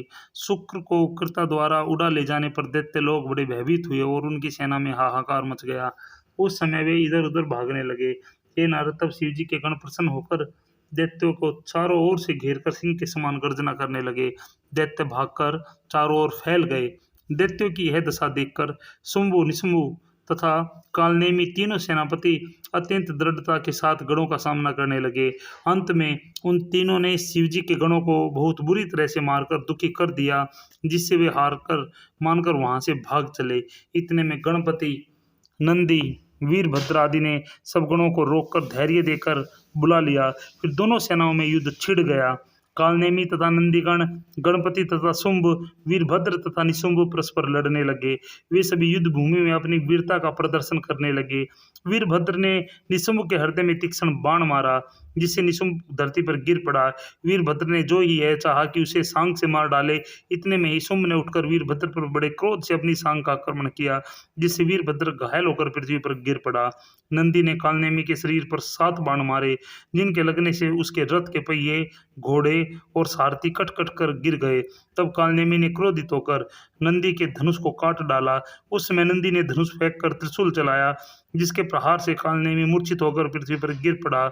जब उसे चेत हुआ तब उसने नंदी को उठाकर पर्वत के ऊपर फेंक दिया। अब गणपति तथा शुंभ लड़ने लगे। गणपति तो मूषक पर चढ़े थे और शुंभ रथ पर सवार था। वे दोनों इतने लड़े कि कोई भी युद्ध से विमुख न हुआ। अंत में गणपति ने एक बाण शुंभ के हृदय में मारा तथा 3 बाण से उसके सारथी को पृथ्वी पर गिरा दिया। तब शुंभ ने क्रोधित होकर गणपति पर 60 बाण छोड़े और गणपति के मूषक वाहन का सर धड़ से अलग कर दिया। तब वे बेवाहन पैदल ही युद्ध करने लगे। उन्होंने अपनी सांग उठाकर शुंभ के ऊपर चलाई। शुंभ सांग लगने के से पृथ्वी पर गिर पड़ा और गणपति पुनः मूषक को जीवित कर उस पर सवार हुए। इस प्रकार गणपति विजयी हुए। तब चारों ओर विजय के बाजे बजने लगे और सब गण अत्यंत प्रसन्न हो जय जयकार करने लगे। हे नारद, यह देखकर वृंद नामक शुंभ का पितामह अत्यंत क्रोधित होकर गणपति के ऊपर बाणों की वर्षा करने लगा। तब गणेश जी तुरंत दौड़कर वृंद के पास जा पहुंचे। उनके साथ असंख्य भूत, प्रेत, कुष्मांड, पिशाच, भैरवगण, बैताल, साकिनी, डाकनी, योगिनी आदि किलकिल शब्द के अर्थात सिंह एवं हाथियों के समान नाद कर रहे थे। उन्होंने वृंद तथा शुंभ की सेना, वृंद और शुंभ को सेना सहित विकल कर दिया। वीरभद्र की सेना ने दैत्यों को अत्यंत दुखी किया। उन्होंने अनेक दैत्यों को खाकर उनका रक्तपान भी किया। इतने में नंदी भी वहां आ गए तथा उन्होंने बाणों की ऐसी वर्षा की कि वे दैत्यों की ओर सर्प की भांति चले। उन्होंने दैत्यों की बहुत सी सेना नष्ट कर दी। कुछ दैत्य तो खा लिए गए, कुछ मारे गए, कुछ मूर्छित हुए, कुछ भाग गए, कुछ गिर पड़े। बोल शंकर भगवान की जय। ओम नमः शिवाय। श्री शिव पुराण पंचम खंड युद्ध खंड 19वां अध्याय। ब्रह्मा जी बोले कि हे नारद, जलंधर अपनी सेना की ऐसी दुर्दशा देख क्रोध में भरकर रथ पर आरूढ़ हो कटक सहित गणों की ओर चल दिए। तब दैत्यों की सेना पुनः संभल कर युद्ध करने के लिए तैयार हुई। युद्ध के बाजे बजने लगे और दोनों सेनाओं में फिर घमासान युद्ध होने लगा। जलंधर ने आते ही बाणों की वर्षा की तथा 5-5 बाण गणपति और नंदी के तथा 20 बाण वीरभद्र के शरीर में मारकर सिंह नाद किया। उस समय वीरभद्र ने एक सांग जलंधर पर ऐसी चलाई जिसके चलने से जलंधर मूर्छित होकर पृथ्वी पर गिर पड़ा। फिर उसने उठकर क्रोधित हो वीरभद्र के ऊपर अपनी गदा का प्रहार किया, जिससे वीरभद्र व्याकुल होकर पृथ्वी पर गिर पड़े। गणपति ने क्रोधित होकर अपनी सांग द्वारा जलंधर की गदा को काट डाला तथा 3 बाण जलंधर के हृदय में मारे। फिर 7 बाण चलाकर उसके रथ के घोड़े, ध्वजा, पताका तथा छत्र आदि को काट दिया। यह देखकर जलंधर ने अपनी सांग द्वारा गणपति को घायल कर दिया तथा दूसरे रथ पर चढ़कर वीरभद्र के पास जा पहुंचा और उनसे युद्ध करने लगा। तब वीरभद्र ने जलंधर का धनुष काटकर उसके मस्तक पर पृग का प्रहार किया। उस प्रहार से जलंधर पृथ्वी पर गिर पड़ा। थोड़ी देर बाद उसने सचेत होकर वीरभद्र के ऊपर पृग से ऐसा प्रहार किया कि वीरभद्र मूर्छित होकर पृथ्वी पर गिर पड़ा। वीरभद्र की ऐसी दशा देखकर सब गण वहां से भागकर शिव जी के पास जा पहुंचे तथा उन्होंने सब वृतांत सुनाकर उन्हें बोले कि हे शिव जी, दैत्यों ने अपनी भीषण मारकाट से हम सबको व्याकुल कर दिया है। शिवजी गणों द्वारा यह समाचार सुनकर अपने बैल पर चढ़े तथा युद्ध क्षेत्र में पहुंचकर त्रिशूल लेकर दैत्यों की सेना पर आक्रमण करने लगे। उस समय शिवजी ने अपना डमरू बजा दिया। जब गणों ने शिवजी को आते देखा तब वे सब अत्यंत प्रसन्न हुए तथा पुनः लौटकर युद्ध करने के लिए प्रस्तुत हो गए। हे नारद, उन गणों ने दैत्यों के साथ घोर युद्ध किया। शिवजी ने ऐसा भयंकर रूप धारण किया कि जिसको देखकर दैत्यों की सेना में हाहाकार मच गया और वह मैदान छोड़कर भागने लगी। दैत्याधिपति जलंधर ने अपनी सेना की यह दुर्दशा देखकर शिवजी पर अनेक बाण छोड़े। शुंभ निशुंभ कालनेमी हयमुख असिलोमा बलाहक प्रचंड आदि सब दानव एक साथ शिवजी पर आक्रमण करके बाण वर्षा करने लगे, परंतु शिवजी ने उन बाणों के जाल को पल भर में काट डाला तथा अपने बाणों से आकाश को भर दिया। इसके पश्चात शिवजी ने परशु द्वारा असीलोमा का सर काट डाला, फिर बलाहक का वध करके घर भर को पांव से बांध लिया। हे नारद, तदुपरांत शिवजी ने अपने बैल दैत्यों की सेना में छोड़ दिया। शिवजी ने अपना बैल दैत्यों की सेना में छोड़ दिया। उसने अपने सींगों से असंख्य दैत्यों को मार गिराया। जो दैत्य शेष रहे वे भयभीत होकर भाग गए। जिस प्रकार सिंह के प्रहार से हाथी विकल होकर भाग जाता है, वही दशा उस समय दैत्यों की हुई। यह देखकर जलंधर ने शुंभ निशुंभ तथा कालनेमी को संबोधित करते हुए कहा, देखो, जो संसार में उत्पन्न होते हैं उनकी मृत्यु अवश्य होती है। मृत्यु से बचने का कोई भी उपाय नहीं है। ऐसी मृत्यु किसे भला न लगेगी जिससे दोनों लोकों में यश एवं कीर्ति बढ़े। लोकों में दो प्रकार की मृत्यु प्राप्त करने वाले सूर्यमंडल को भेद कर स्वर्ग को जाते हैं। उनमें एक योगी होते हैं तथा दूसरा योद्धा, जो युद्ध में निर्भय होकर वीरतापूर्वक मारा जाता है। इसलिए अब तुम मृत्यु का भय त्याग कर भली भांति सामने डटकर युद्ध करो। यद्यपि जलंधर ने ऐसी बातें कह कहकर उन्हें बहुत समझाया, फिर भी उनकी समझ में कुछ न आया। तब जलंधर ने उनको धिक्कारते हुए कहा कि तुमने इस पृथ्वी पर जन्म लेकर व्यर्थ ही अपनी माता को कष्ट दिया, क्योंकि तुमको युद्ध भूमि से इस प्रकार भागना उचित नहीं है। क्या तुम में कोई भी मृत्यु के पंजे से बचा रहेगा? बोल शंकर भगवान की जय। श्री शिव पुराण पंचम खंड युद्ध खंड 20वां अध्याय। ब्रह्मा जी बोले कि हे नारद, उस समय जलंधर के शब्द से पृथ्वी कांप उठी तथा समुद्र और पर्वत थर्राने लगे। जो दैत्य पहले युद्ध भूमि से डरकर भाग गए थे, वे सब जलंधर का यह रूप देखकर पुनः लौट आए। उस समय जलंधर ने शिवजी से कहा कि हे शिवजी, मुझे प्रतीत होता है कि तुम कुछ बल रखते हो, क्योंकि तुमने मेरे साथ युद्ध करने की इच्छा की है। यह कहकर उसने शिवजी के ऊपर एक भयानक बाण चलाया। उसे शिवजी ने बीच में ही काट डाला। फिर शिवजी ने सुगमता पूर्वक एक बाण चलाकर जलंधर के रथ, सारथी, घोड़े, धनुष आदि सबको नष्ट कर डाला। तब जलंधर ने शिवजी को मारने के लिए अपना घुसा ताना तथा एक बाण छिपाकर शिवजी को मारा। शिवजी ने यह देखकर अपने बाण से उसे एक कोस पीछे फेंक दिया। उस समय जलंधर ने सोचा कि शिवजी वास्तव में बहुत बलवान हैं, मैं उनसे इस प्रकार युद्ध करके विजय प्राप्त नहीं कर सकूंगा, अतः मुझे कोई ऐसी माया करनी चाहिए जिससे शिवजी मोहित हो जाए। शिवजी को नाद बहुत प्रिय है, उसी के द्वारा उनको मोहित किया जा सकता है। यह विचार कर जलंधर ने ऐसी माया फैलाई जिससे गंधर्व, अप्सरा, किन्नर आदि प्रकट होकर मनुष्य के समान अनेक प्रकार नृत्य गायन करने लगे। अतः शिवजी के मन में संगीत सुनने की इच्छा उत्पन्न हुई और वे उस आनंददायक नाद में मगन हो गए। जैसा कि नियम है कि नाद सुनने से बुद्धि जाती रहती है, वही बात उनके साथ भी हुई। वास्तव में शिवजी ने ही राग की महिमा को प्रस्तुत किया है। यह बात वेद भी कहते हैं कि शिवजी नाद के अतिरिक्त और किसी से मोहित नहीं किए जा सकते। उस समय शिवजी के हाथों से सब शस्त्र गिर पड़े।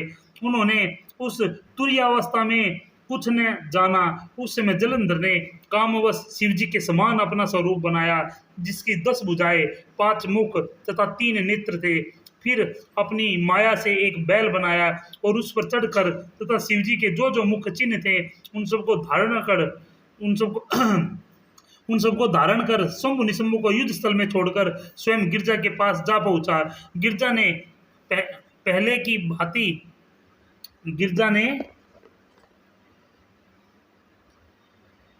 पहले तो लोक रीति से उनको शिवजी जाना, परंतु जब वे सखियों के बीच में जा उठी और यह जाना कि यह छल से शिवजी का स्वरूप बनाकर आया है, तब वह वहां तुरंत वहां से तुरंत ही अंतर ध्यान हो गई। हे नारद, यह देखकर जलंधर लज्जित होकर पुनः युद्ध स्थल को लौट आया। उस समय गिरजा ने विष्णु जी का ध्यान किया, जिससे विष्णु जी तुरंत प्रकट हुए। गिरजा ने उनसे जलंधर का सब वृतांत कहा तथा पतिव्रत धर्म की बहुत ही कुछ प्रशंसा की। वे बोली कि हे विष्णु जी, जलंधर की स्त्री बड़ी पतिव्रता है, उसी के धर्म से जलंधर आज तक जीवित बचा हुआ है, क्योंकि पतिव्रता स्त्री विधवा नहीं हो सकती। इससे तुमको यह उचित है कि अब तुम जलंधरपुरी में जाकर उसकी स्त्री के पतिव्रत धर्म को नष्ट करो। वृंदा, जो जलंधर की स्त्री है, उसके साथ तुम छल करो। यह सुनकर विष्णु जी तुरंत जलंधरपुरी को गए। उधर जलंधर ने युद्ध स्थल में लौटकर जब अपनी माया को दूर किया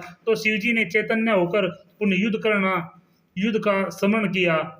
हे नारद, यह सब भी शिव जी की माया थी, क्योंकि संसार में जो शिव जी के भक्त है उनकी भी माया कुछ नहीं कर सकती। तब शिव जी पर उसका क्या प्रभाव हो सकता है। निदान शिव जी अत्यंत क्रोधित होकर जलंधर के ऊपर दौड़े। उस समय जलंधर ने भी बाण वर्षा करके अपने बाणों से शिव जी को छिपा लिया। तब शिवजी ने अपने बाणों से उनके बाणों को काटकर उसे बहुत दुखी किया। जो दैत्य शिवजी के हाथों से मारे गए वे सब मुक्त हो गए। उन दैत्यों का परम सौभाग्य था जो शिवजी को सम्मुख देखते हुए अपने प्राण त्यागते थे। हे नारद, यह लीला जिस प्रकार हमने विष्णु जी से सुनी थी उसी प्रकार तुमको कह सुनाई। बोल शंकर भगवान की जय। ओम नमः शिवाय। श्री शिव पुराण पंचम खंड युद्ध खंड 21वां अध्याय। ब्रह्मा जी ने कहा कि हे नारद, गिरजा की आज्ञा पाकर विष्णु जी जलंधरपुरी में पहुंचे तथा यह सोचने लगे कि मैं किस प्रकार जलंधर की पत्नी वृंदा का पतिव्रत धर्म नष्ट करूं। जब उन्होंने शिव जी का ध्यान किया तो उस ध्यान के करते ही विष्णु जी को एक उपाय सूझ गया। तब वे तपस्वी का रूप धारण कर एक शिष्य को साथ में लेकर वृंदा के उपवन में जा पहुंचे। वृंदा ने उसी रात को यह स्वप्न देखा था कि मेरा पति जलंधर युद्ध में मारा गया तथा यह भी देखा कि मेरा पति जलंधर तेल लगाए हुए, भैंसे पर सवार, नंगा तथा सिर के अशुभ बाल बनाए, काले पुष्पों की माला पहने, राक्षसों से घिरा हुआ यमपुरी को चला जा रहा है। जब वह यह स्वप्न देखकर उठी तो उसने सूर्य को उदय होते समय राहुग्रस्त तथा प्रकाशहीन देखा। ऐसे अपशकुनों को देखकर वह एकाएक रोने पीटने तथा घबराहट से इधर उधर फिरने लगी। फिर वह अपनी दो सखियों को साथ लेकर जलंधर के उद्यान को गई, परंतु उसे वहां फल फूल देखकर संतोष न हुआ। उसे वहां दो राक्षस ऐसे दिखाई दिए जो अत्यंत भयानक थे। उनको देखकर रानी वृंदा वहां से भाग आई। आगे जाकर उसने शिष्यों सहित एक तपस्वी को देखा जो मौन साधे हुए बैठा था। वृंदा उसी समय दौड़कर उस तपस्वी के पास गई तथा अपने हाथ उसकी गर्दन में डालकर लिपट गई और बोली कि हे तपस्वी, आप मेरी रक्षा करो। उस समय तपस्वी ने अपने दोनों नेत्र खोलकर बड़ा क्रोध किया तथा हुंकार दी, जिससे वे दोनों राक्षस वहां से भाग गए। यह देखकर जलंधर की स्त्री अत्यंत प्रसन्न हुई तथा प्रणाम करके उनके तपोबल की प्रशंसा करने लगी। फिर वह तपस्वी से इस प्रकार बोली कि हे प्रभु, आप मेरे पति का जो शिवजी से युद्ध करने गए हैं वृतांत कहिए। हे नारद, यह सुनकर तपस्वी रूपधारी विष्णु जी ने हंसकर ऊपर की ओर देखा, जिससे तुरंत ही दो बंदर वहां आ उपस्थित हुए तथा उन्हें प्रणाम करके बैठ गए। फिर वे दोनों बंदर गुप्त हो गए।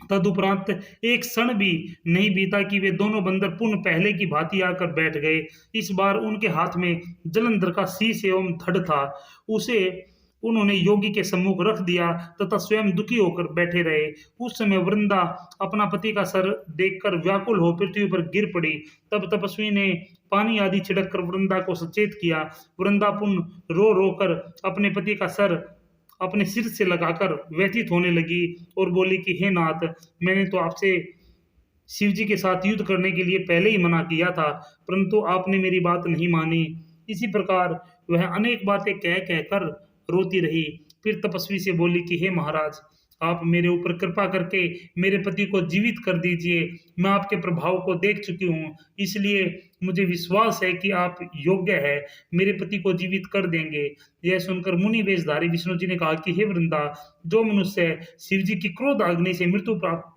को हुआ है उसे हम जीवित नहीं कर सकते, परंतु तुम्हारे दुख को देखकर हम इसको जीवित करेंगे।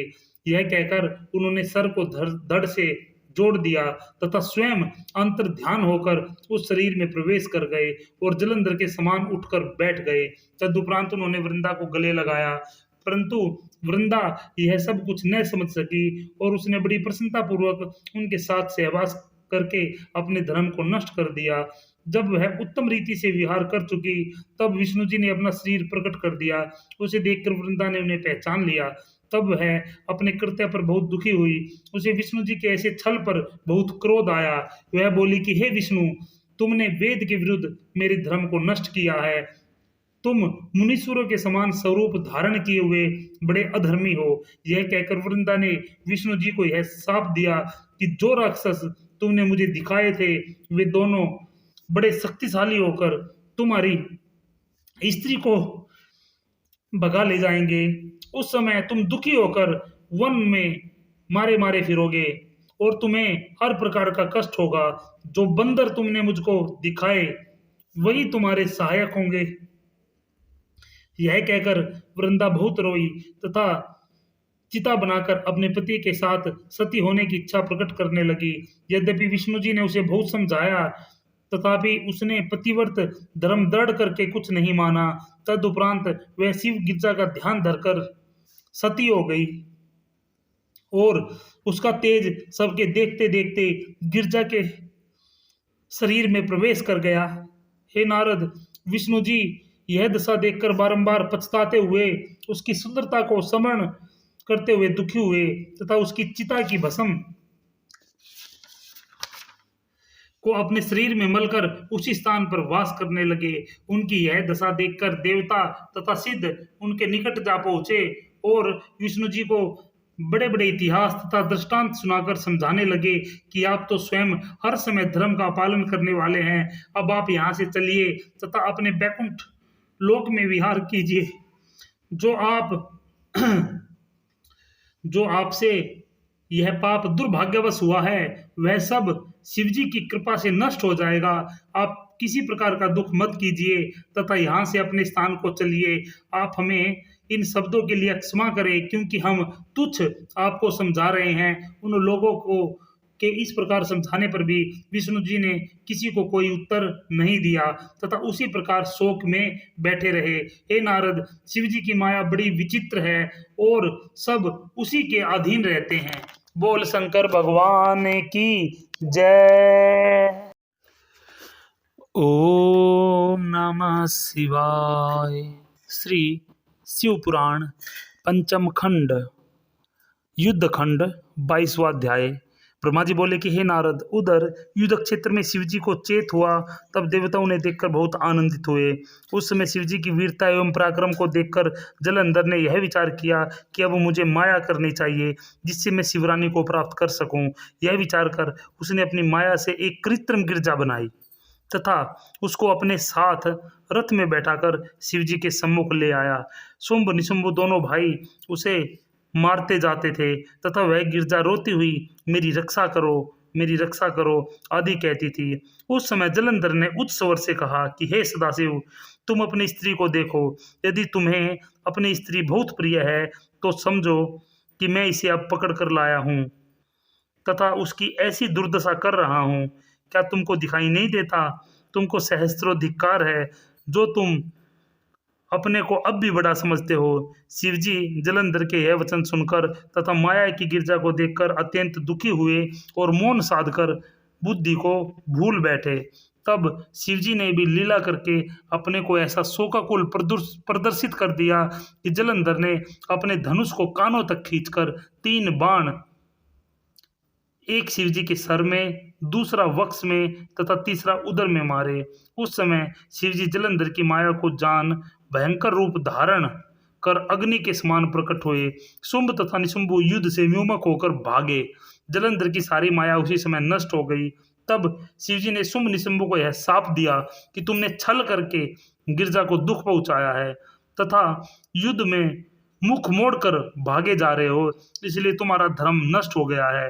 हे नारद, जलंधर ने शिवजी का यह रूप देखकर अत्यंत क्रोधित हो बाणों की वर्षा कर शिवजी को ढक दिया।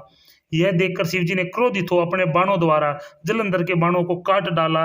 इतने में जलंधर ने एक पृग बैल के सर में मारा, जिसके कारण बैल धर्म को भुलाकर युद्ध क्षेत्र से भाग गया। यद्यपि शिवजी ने उसको बहुत रोका, पर वह युद्ध क्षेत्र में न ठहर सका। यह देखकर शिवजी अत्यंत क्रोधित हो महाभयंकर हो गए। तब उन्होंने करोड़ों सूर्य के समान चमकते हुए सुदर्शन चक्र को अपने हाथ में उठा लिया और उसे जलंधर के ऊपर छोड़ दिया। उस चक्र का तेज दसों दिशाओं में फैल गया। संपूर्ण पृथ्वी एवं आकाश उसके तेज से जलने लगे। चक्र ने जाकर जलंधर का सर धड़ से अलग कर दिया। उस समय बड़ा भारी शब्द हुआ, पृथ्वी थर-थर कांपने लगी तथा पर्वत जलने लगे।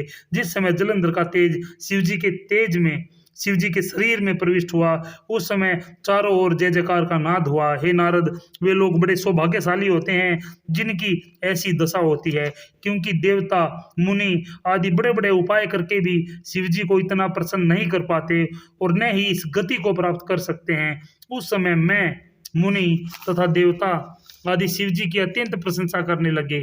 हमने कहा कि हे शिवजी, आप हर प्रकार से भक्तों के दुखों को दूर करने वाले हैं। आपको मन, वाणी तथा वेद आदि भी नहीं प्राप्त कर सके। आपके एक निमिष में करोड़ों इंद्र तथा विष्णु जी बीत जाते हैं। आप किसी से बनाए नहीं गए, अपितु परब्रह्म हैं। आपने यदुवंशी को मुक्ति प्रदान की तथा उसकी पत्नी कलावती ने भी आपकी भक्ति द्वारा मुक्ति प्राप्त की। आपने मदयंती को मोक्ष प्रदान किया तथा सोमुनि के पुत्र को श्रेष्ठ गति प्रदान की। राजा तिमिरधन को आपने अपना कर निरंतर 7 जन्मों तक आनंदित किया। आपने चंद्रसेन का मान रखा तथा श्रीकर गोप को अपनी शरण में लेकर अपना भक्त बनाया और उसे इतना द्रव्य प्रदान किया जो देवताओं को भी उपलब्ध नहीं होता है। आप ही ने सत्यरथ के कष्टों को दूर कर उसे आनंदित किया तथा धर्मगुप्त आपका ही व्रत करके दरिद्रता से मुक्त हो गए। आपने ही चित्रधर्म के दुखों को दूर किया तथा उसकी लड़की के डूबते हुए पति राजा चंद्रागद के जीवन की रक्षा की और बहुत सुख पहुंचाया। आपके बल से ही तक्षक को किसी प्रकार की हानि एवं भय नहीं होने पाया। आपने ही मद्र देश के ब्राह्मण को मोक्ष प्रदान कर उसकी स्त्री चंचला का उद्धार किया तथा आपने ही भद्रामुखी गिरी के कष्टों को दूर किया। आपने पिंगला की इच्छा अनुसार उसको धन, आनंद एवं सुख प्रदान किया और अपने भक्त भद्रामुख की इच्छा पूर्ण की। आपने ऋषभ को हर प्रकार से अपने में लीन कर लिया और आपकी सेवा द्वारा ही वामदेव शुभ गति को प्राप्त हुआ। हे सदाशिव, आपने सबरी एवं सूकर को उत्तम गति प्रदान करके भक्ति का महात्म्य प्रकट किया तथा भद्रसेन के पुत्र सुधर्मा एवं मित्र के पुत्र तारक को उत्तम गति देकर रुद्राक्ष की बड़ाई प्रकट की। आप ही ने गंगा को, जिसका नाम महानंदा था, तार दिया तथा आपकी भक्ति से सुश्रमान अधिक काल तक जीवित रहे। आपने शारदा के पति को जीवित कर उसके सौभाग्य को स्थिर रखा तथा बंदिक नामक पापी ब्राह्मण को उत्तम गति आपने ही प्रदान की। उसकी स्त्री बीजुका को भी, जो पुंस चली थी, मुक्ति प्रदान की। आप ही ने दक्ष के यज्ञ को विध्वंस कर उसके गर्व को चूर किया तथा काम को भस्म कर शिवरानी का गर्व दूर किया। आपने बालक का रूप धारण कर तारक दैत्य को मार डाला तथा गणपति को अपना बल देकर समस्त गणों को प्रबल कर दिया। आपने ही त्रिशूल से उसका सर काटकर उसको पुनर्जीवित किया। दैत्यों को देवताओं सहित जलते हुए देखकर आपने हलाहल विष का पान कर लिया। आपने पहले त्रिशूल द्वारा अंधक के सर को काट डाला, फिर उस पर कृपा करके अपने गणों में सम्मिलित कर लिया। आपने विष्णु जी एवं ब्रह्मा के मोह को दूर कर मंत्र शास्त्र को कील डाला तथा नरसिंह अवतार के गर्व को दूर कर सरभ अवतार ग्रहण किया। आपने अत्रि के पुत्र होकर कामरूप का वध किया तथा हनुमान का रूप धारण कर राम लक्ष्मण को दुखों से मुक्त कर दिया। आप तीनों गुणों से परे तथा निर्गुण हैं। आपकी महिमा का वर्णन कहाँ तक किया जाए। हे नारद, इस प्रकार सब देवताओं ने शिव जी की स्तुति की। जो कोई इस स्तुति को सुनेगा अथवा दूसरों को सुनाएगा, वह दोनों लोकों में प्रसन्न होकर आनंद को प्राप्त करेगा। उसे किसी प्रकार का कोई कष्ट न होगा तथा अंत में शिव जी के लोक को प्राप्त करेगा। बोल शंकर भगवान की जय। ओम नमः शिवाय। श्री शिव पुराण पंचम खंड युद्ध खंड 23वां अध्याय। ब्रह्मा जी ने कहा कि हे नारद, देवताओं ने इस प्रकार स्तुति कर शिव जी से विनती की कि हे शिव जी, आपने जलंधर को नष्ट करके हम लोगों के कष्टों को दूर करके अभयदान दिया है। अब और कोई कंटक नहीं है, परंतु अचानक ही एक और दुख हम लोगों को हुआ, अर्थात विष्णु जी उस स्थान पर जहां जलंधर की स्त्री वृंदा सती हो गई है, भस्म लगाए लौट रहे हैं। आप ही कोई ऐसा उपाय कीजिए जिससे विष्णु जी अपने हट को छोड़कर पुनः पुराना मार्ग ग्रहण करे। शिव जी ने हंसते हुए यह कहा कि हे देवताओं, यह सब हमारी माया का ही परिणाम है। विष्णु जी हमको अत्यंत प्रिय है, इसलिए हम इस लीला द्वारा उनके अहंकार को दूर इसलिए हमने इस लीला द्वारा उनके अहंकार को दूर कर दिया है। अब हम तुमको जो उपाय बताते हैं वह तुम करो, उससे विष्णु जी का मोह दूर हो जाएगा। तुम सब लोग देवी की शरण में जाकर अपना दुख सुनाओ, वे तुम्हारे सब कार्य सिद्ध करेंगी और विष्णु जी पुनः अपने मुख्य स्वरूप पर आ जाएंगे। हे नारद, तब शिव जी के बताए हुए उपाय के अनुसार सब देवता गिरजा की स्तुति करने लगे। वे बोले कि हे मातेश्वरी, हम आपकी शरण में आए हैं, आप हमें इस दुख से छुटकारा दिलाइए। देवता इस प्रकार स्तुति कर ही रहे थे कि उसी समय आकाश में एक अग्निकुंड दिखाई दिया तथा उस अग्निकुंड से यह शब्द निकला कि हे देवताओं, हमने 3 रूपों से अलग अलग 3 गुणों से अलंकृत होकर संसार में अवतार लिया है। वह रूप एक गिरजा, दूसरा लक्ष्मी, तीसरी सरस्वती का है। इसलिए हे देवताओं, तुम हमारे इन तीनों स्वरूपों की शरण में जाओ, तुम्हारा मनोरथ सफल होगा। यह सुनकर देवता पुनः स्तुति करने लगे। उस स्तुति के प्रत्येक श्लोक में जय जय का शब्द था। तब देवताओं की स्तुति से प्रसन्न होकर तीनों देवियां प्रकट हुई। फिर उन्होंने 3 बीज देकर यह कहा कि हे देवताओं, जहाँ पर विष्णु जी बैठे हैं वहीं पर तुम इन 3 बीजों को बो दो, इस प्रकार तुम्हारी इच्छा पूर्ण होगी। देवियों के ऐसे वचन सुनकर देवता उन बीजों को लेकर वहां पहुंचे जहां विष्णु जी बैठे हुए थे। उन्होंने उन बीजों को वहां बो दिया। उनसे 3 प्रकार की वनस्पति उपजी। उनका नाम धात्री, मालती तथा तुलसी हुआ। हे नारद, धात्री मेरी स्त्री का नाम है, अतः उससे धात्री, लक्ष्मी से मालती तथा गिरजा से तुलसी की उत्पत्ति हुई। वे तीनों वनस्पतियां रज, सत्व, तमस, इन तीनों गुणों को धारण किए हैं।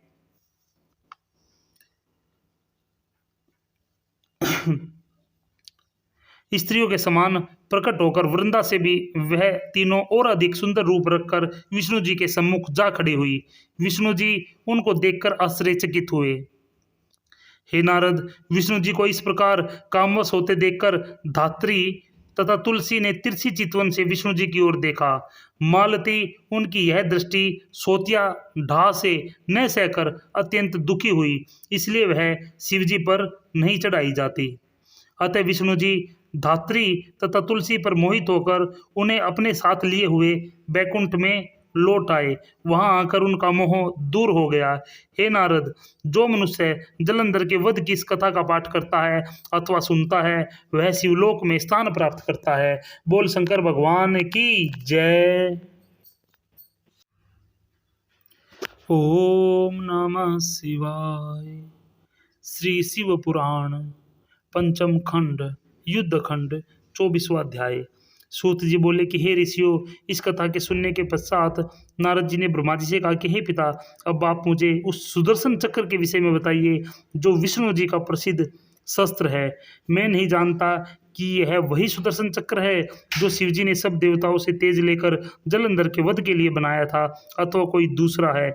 नारद जी के ऐसे वचन सुनकर ब्रह्मा जी बोले कि हे नारद, सुदर्शन चक्र एक ही है, दूसरा नहीं। जब दैत्य अत्यंत बल एवं द्रव्य प्राप्त कर देवताओं को दुख पहुंचाने लगे तो विष्णु जी ने शिव जी की सेवा कर उनसे सुदर्शन चक्र प्राप्त कर लिया। तब से वे उसी के द्वारा सब दैत्यों का वध करते हैं। कल्प भेद से शिव चरित्र की लीला वर्णन, व्याख्यान, कथा तथा इतिहास में बहुत अंतर है, परंतु बुद्धिमान व्यक्ति को चाहिए कि उसके हृदय में जो संदेह उत्पन्न हो उसे पूछ ले, जिससे वह सत्य मार्ग से न भटक जाए। अतः जलंधर के वध के पश्चात दिति के लड़के दैत्य बलि जो दिति के लड़के थे दैत्य बहुत बली होकर उपद्रव मचाने लगे, जिससे संसार में मनुष्यों को बहुत दुख प्राप्त हुआ। तप, योग, यज्ञ, देवताओं की पूजा, ध्यान, वर्ण, आश्रम तथा सब धर्मों में विघ्न पड़ने लगे। तब सब देवता तथा मुनि दुखी होकर मेरे पास आए। उन्होंने मेरी स्तुति कर अपने कष्टों का वर्णन किया। तब मैंने उन सबको लेकर विष्णु जी के पास गया और उनकी स्तुति करी है, विनय की कि अब दानव तथा दैत्य बहुत दुख पहुंचा रहे हैं, सो हम सब आपकी शरण में आए हैं। हमारी यह प्रार्थना सुनकर विष्णु जी ने कहा कि हे देवताओं, तुम सब लोग अपने अपने घर जाओ, हम स्वयं दैत्यों से युद्ध करेंगे। यह कहकर वह दैत्यों के साथ युद्ध करने लगे, परंतु दैत्यों पर विजय प्राप्त न कर सके, क्योंकि दैत्य महाबली थे। यह देखकर विष्णु जी ने सोचा कि शिव जी की सहायता के बिना हम दैत्यों पर विजय प्राप्त न कर पाएंगे। यह विचार कर विष्णु जी ने तुरंत ही वहां से अंतर्ध्यान हो गए तथा कैलाश पर्वत के निकट तपस्या करने के लिए बैठ गए। उन्होंने एक कुंड खोदकर उसमें एक अग्नि भरी तथा वहीं बैठकर कठिन तप करने लगे। हे नारद, इस प्रकार विष्णु जी ने पार्थिव पूजन मंत्र एवं ध्यान आदि से शिव जी को प्रसन्न किया, काफी पूजन किया, लेकिन शिव जी ने उनको दर्शन नहीं दिया। यह देखकर विष्णु जी ने सोचा कि अब हम किसी भी उपाय से शिव जी को और प्रसन्न करें। अंत में उन्हें यह विश्वास हो गया कि शिव सहस्त्र नाम का जप करने से ही शिव जी प्रसन्न होंगे, और यह निश्चय कर वे शिव जी के एक सहस्त्र नामों का जप करने लगे तथा कमल पुष्प चढ़ाने लगे। शिव जी ने परीक्षा के लिए सहस्त्र पुष्पों में से एक कमल का पुष्प अलक्षित कर दिया। अंत में पूजा करते करते जब एक फूल कम हुआ तो उनको दुख हुआ, क्योंकि उस समय कमल पुष्प प्राप्त होने की कोई आशा न थी। साथ ही पुष्प के बिना पूजन में भी अंतर पड़ता था। इस चिंता में जब उन्होंने शिव जी का ध्यान किया तो ऐसा ज्ञान हुआ कि उनके नेत्र भी कमल पुष्प से किसी प्रकार कम नहीं है। अतः उन्होंने तुरंत ही अपने एक नेत्र को निकालकर प्रसन्नतापूर्वक शिव जी को अर्पण कर दिया। यह देखकर शिव जी अत्यंत प्रसन्न होकर प्रकट हुए। उन्होंने विष्णु जी को दर्शन दिया तथा आमुद्रेतम मंत्र का उच्चारण करते हुए कृपा दृष्टि की। उस समय विष्णु जी ने शिव जी को प्रणाम किया। तब शिव जी मुस्कुराते हुए बोले कि हे विष्णु, तुम्हारी जो इच्छा हो वह मांग लो। तब शिव जी के आदेश अनुसार विष्णु जी ने अत्यंत पवित्र स्तुति करते हुए यह प्रार्थना की कि हे सदाशिव, हम दैत्यों से पराजित हो गए हैं और उन पर किसी प्रकार भी विजय प्राप्त नहीं कर सकते, इसलिए आप कोई ऐसा यत्न कीजिए जिससे वे मारे जाए। हे नारद, यह सुनकर शिव जी ने कृपा कर विष्णु जी को अपना सुदर्शन चक्र दिया और यह कहा कि हे विष्णु जी, हमारे इस समय के रूप का ध्यान कर इस सहस्त्र नाम तथा सुदर्शन चक्र से जो हम तुमको प्रदान करते हैं, तुम शत्रुओं एवं दैत्यों को मारकर उन पर विजय प्राप्त कर लोगे। तुम्हें तीनों लोकों में कोई भी नहीं जीत सकेगा, परंतु छोटे छोटे कार्यों में सुदर्शन चक्र का प्रयोग मत करना, ब्राह्मणों के अतिरिक्त वह सबको जलाकर भस्म कर देगा। शिव जी यह कहकर अंतर ध्यान हो गए तथा विष्णुदी सुदर्शन चक्र को लेकर प्रसन्नतापूर्वक लौट आए। वे रात दिन सहस्त्र नाम का जाप करते थे तथा अपने भक्तों को उसी की शिक्षा देते रहते थे। अब भी जो कोई शिव सहस्त्र नाम तथा विष्णु स्तुति का पाठ करता है उसके सब कार्य सिद्ध हो जाते हैं, उसके शत्रुओं का विनाश होता है तथा वह दोनों लोकों में सुखी रहता है। बोल शंकर भगवान की जय।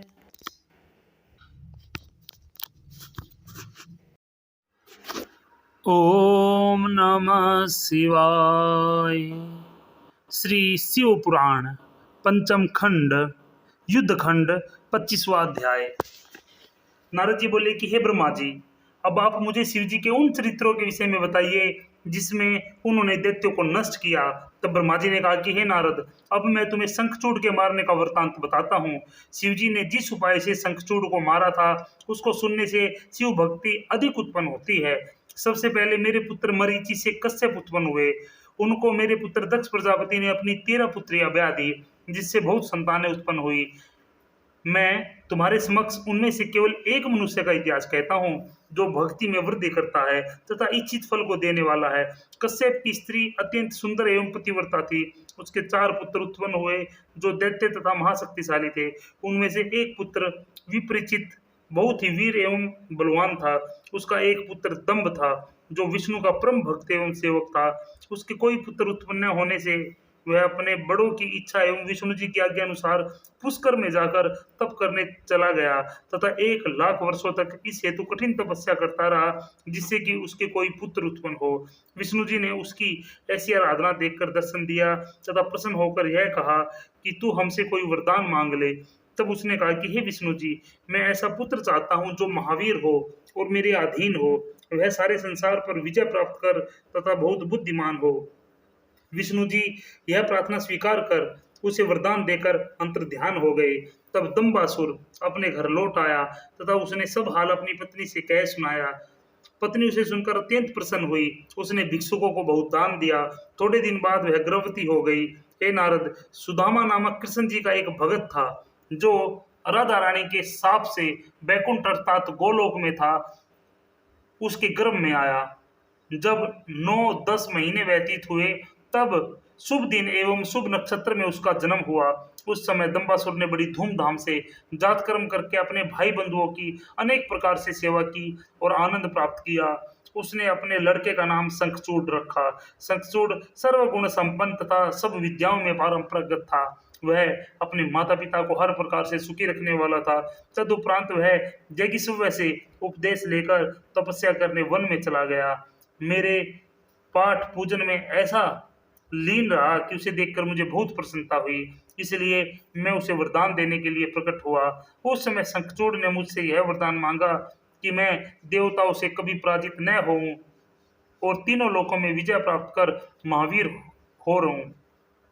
मैंने उसको मुंह मांगा वरदान देकर कृष्ण कवच प्रदान किया।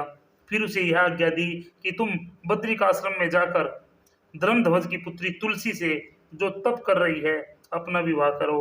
यह वरदान देकर मैं वहां से अंतर्ध्यान हो गया। शंखचूड़ ने कृष्ण कवच को सिद्ध कर अपने कंठ में बांध लिया तथा उस स्थान पर अर्थात बद्रिक आश्रम में जहां तुलसी तपस्या करती थी जा पहुंचा। वह तुलसी की सुंदरता को देखकर मोहित हो गया और उससे बोला कि हे सुंदरी, तुम कौन हो? तुम किसकी कन्या हो और किसके लिए तप कर रही हो? मैं तुम्हारा सेवक हूँ, इसलिए मुझसे सब बातें करो। यह सुनकर तुलसी ने कहा कि मैं धर्मध्वज की पुत्री हूँ तथा तप करने के लिए यहाँ पर बैठी हूँ। तुम इस प्रकार मेरी परीक्षा लेने वाले कौन हो?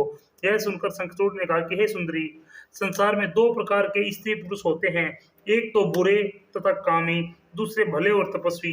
मैं कामी और पापी नहीं हूँ, उसी प्रकार तुम भी इनसे रहित हो। मुझे यहाँ ब्रह्मा जी ने भेजा है।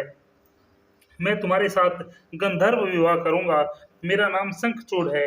मैं तीनों लोकों पर विजय प्राप्त करने वाला तथा दंबासुर का पुत्र हूँ।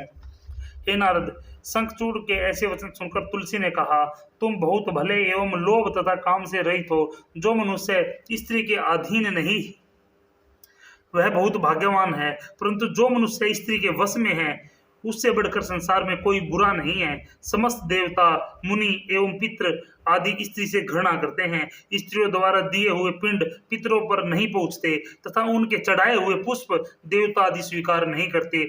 जिसके हृदय स्त्री के अधीन रहता है उसका पूजा पाठ सब कुछ मिथ्या है और उसका जन्म भी मिथ्या है। हे नारद, इस प्रकार उन दोनों में बातें हो ही रही थी कि मैं उस स्थान पर जा पहुंचा तथा शंखचूड़ से बोला कि हे शंखचूड़, तुम दोनों इस प्रकार वार्तालाप क्यों करते हो? शीघ्र ही गंधर्व विवाह क्यों नहीं करते? तुम दोनों एक ही वर्ण के हो। यह कहकर मैंने तुलसी को उसके कुल एवं जब तब का हाल कहकर शंखचूड़ से विवाह करने की आज्ञा दी तथा कहा कि शंखचूड़ विष्णु जी का परम भक्त है। उसके साथ विवाह करने से कृष्ण जी तुमको बहुत चाहेंगे तथा वैकुंठ प्रदान करेंगे। यह कहकर मैं वहां से चला आया तथा उन दोनों ने मेरी आज्ञा अनुसार प्रसन्नता पूर्वक गंधर्व विवाह कर लिया।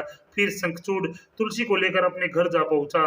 वहां पहुंचकर उसने अपने माता पिता को प्रणाम किया और सब समाचार कह सुनाया। वे दोनों भी आनंदित हुए। तत्पश्चात दंबासुर शंखचूड़ को राजकाज सौंपकर स्वयं तप करने चला गया। बोल शंकर भगवान की जय। ओम नमः शिवाय। श्री शिव पुराण पंचम खंड युद्ध खंड 26वां अध्याय। ब्रह्मा जी बोले कि हे नारद, असुरों के गुरु शुक्र यह समाचार सुनकर अनेक दैत्यों सहित शंखचूड़ के पास आए। शंखचूड़ ने उनकी भली प्रकार से सेवा की। शुक्र जी ने आशीर्वाद तथा प्रशंसा के पश्चात देवता एवं दैत्यों की कथा का वर्णन किया। तदुपरांत उन्होंने वह शत्रुता जो दोनों में बहुत समय से चली आ रही थी कही, तथा देवताओं की जीत, दैत्यों की हार, बृहस्पति की सहायता एवं देवताओं के चरित्र सुनाकर शंखचूड़ को सब दैत्यों का राजा बनाया।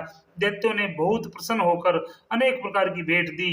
तब शंखचूड़ ने अत्यंत प्रसन्न होकर दैत्यों तथा वीरों की एक विशाल सेना एकत्रित कर इंद्रलोक पर आक्रमण कर दिया और नगर को चारों ओर से घेर लिया। इंद्र भी देवताओं की सेना लेकर उससे लड़ने आया। उस समय दोनों सेनाओं में घमासान हुआ। अंत में देवताओं ने बड़ी वीरता से दैत्यों को पराजित कर दिया। शंखचूड़ ऐसी हार देखकर बहुत दुखी हुआ। तब उसने अपने बड़े बड़े वीरों को युद्ध के लिए भेजा। वे देवताओं से कुशलता पूर्वक लड़े। देवताओं की वीरता पूर्ण लड़ाई देखकर भाग गए और तीतर बीतर हो गए। तब 10 दिक्पति दैत्यों के सम्मुख युद्ध करने आए।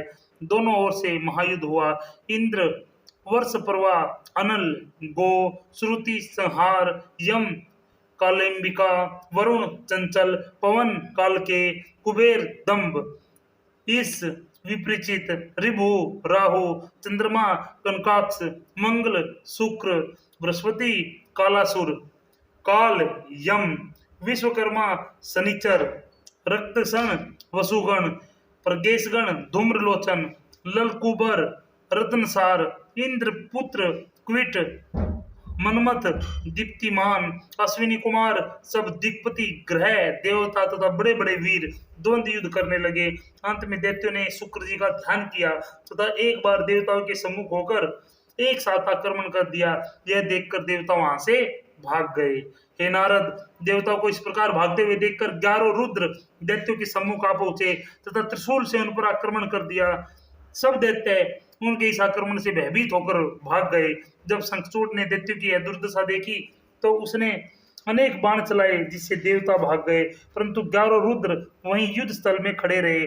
उस समय यह आकाशवाणी हुई कि हे देवताओं, शंखचूड़ को 11 रुद्र किसी प्रकार परास्त न कर सकेंगे और न ही इसे मारने में सफल होंगे, क्योंकि ब्रह्मा जी के वरदान से यह संपूर्ण लोकों का राजा होगा। तुम लोग यहाँ से चले जाओ तथा अवसर की प्रतीक्षा करो। देवताओं ने इस आकाशवाणी को सुनकर युद्ध बंद कर दिया। इस प्रकार दैत्य विजय होकर आनंद के साथ अपने घर लौट आए। तब शंखचूड़ संपूर्ण पृथ्वी का राजा हुआ। उसने देवताओं का द्रव्य दैत्यों को दे दिया। उसने इंद्र के पद को धारण किया।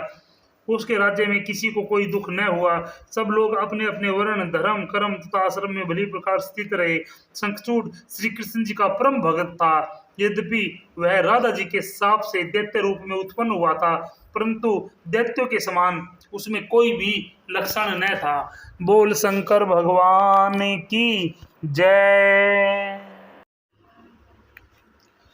ओम नमः शिवाय। श्री शिव पुराण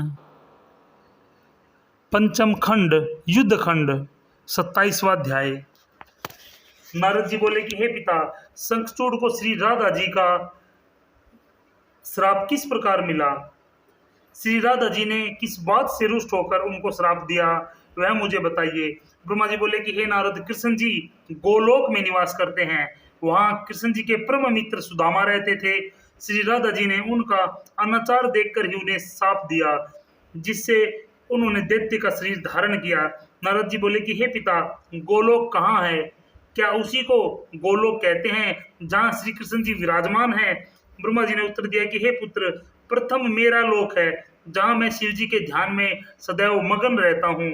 उसके ऊपर बैकुंठ लोक है जहाँ विष्णु भगवान विराजमान हैं।